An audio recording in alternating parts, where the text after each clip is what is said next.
dubbiin cimaa sana jechuudha bara markaatoo fi sabaattanyaa na toobistaraa kan duwwaatti tafanii namni Finfinnee galuu didee bara cinqii tokko ture bara rakkinaa jechuudha yeroo sana naannoo masalteenyee achuma irra qabsooma ture inni keessaa sunuma qabsaa amma immoo warri kaanii karaa adda addaa dhumne itti jennu amma immoo fuulaa fi ifatti baanee jechuudha karaa maskootii kanaaf iyyuu waliin jirra kana booda qabsoon Oromoon godhu waan gurguddaa sadii irratti xiyyeeffata.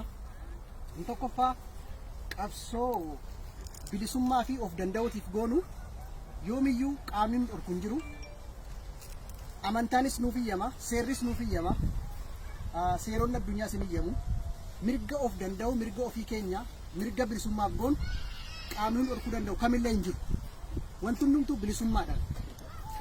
Inni kan biraa qabsoon nu goonu qabsoo dinagdeeti, qabsoo of danda'uuti. Qabsoonni sadaffaa qabsoo biyya ijaaruuti.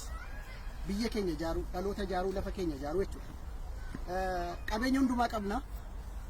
Qabeenyaan baay'ee Awurooppaa akka caalu beektu warri kun irratti ijaaraniitti tolchan malee qabeenya isa lafarraa baay'ee isaa fayyadamanii fixaniiru. Keenya garuu jirachi ittiin bu'amne jechuudha. Kanaaf qabeenya isa ittiin bu'amne sana boodannee kan hojjetu nudha jechuudha. Teekinooloojii geessinee waan baay'ee geessinee akka irraa miti dubbiin hin jijjiirama. Meebii har'a warra aangoorra jiran yeroodhaaf akkasuma godhu bara mootummaan uummataa dhufu garuu lafti keenya kanuma keenya jechuudha.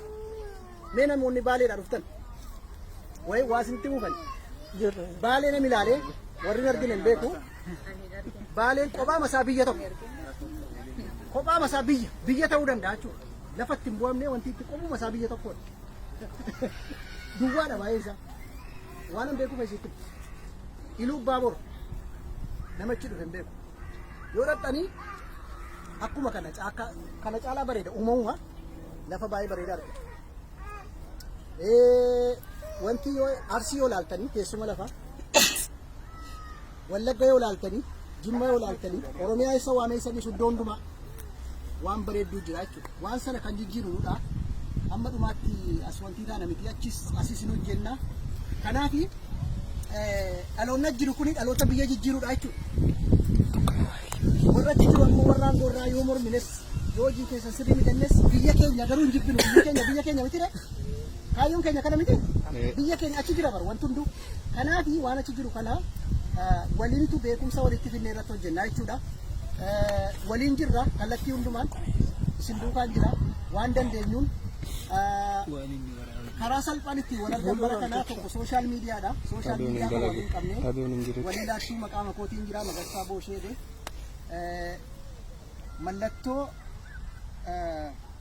alaabaa abbaa gadaa kan Afrikaa wanti Afrikaatiin qabatee jiruu fi buna ofirraa qaba yoo maqaan biraa kanaanii waan barbaadan wal gaafannaa wanta barbaadnu walumaan jirraa jechuudha. Eessattiyyuu baay'ee ulfaadha. Isinin dhaabe yeroo dheeraa dhaabbachuun kanaaf baay'ee galatoomaan isinin jedha. Wantan dubbachuu qabu kan biraa duuniyaa yoo natti himte nan dubbadha. Ulfaadhaa baay'ee.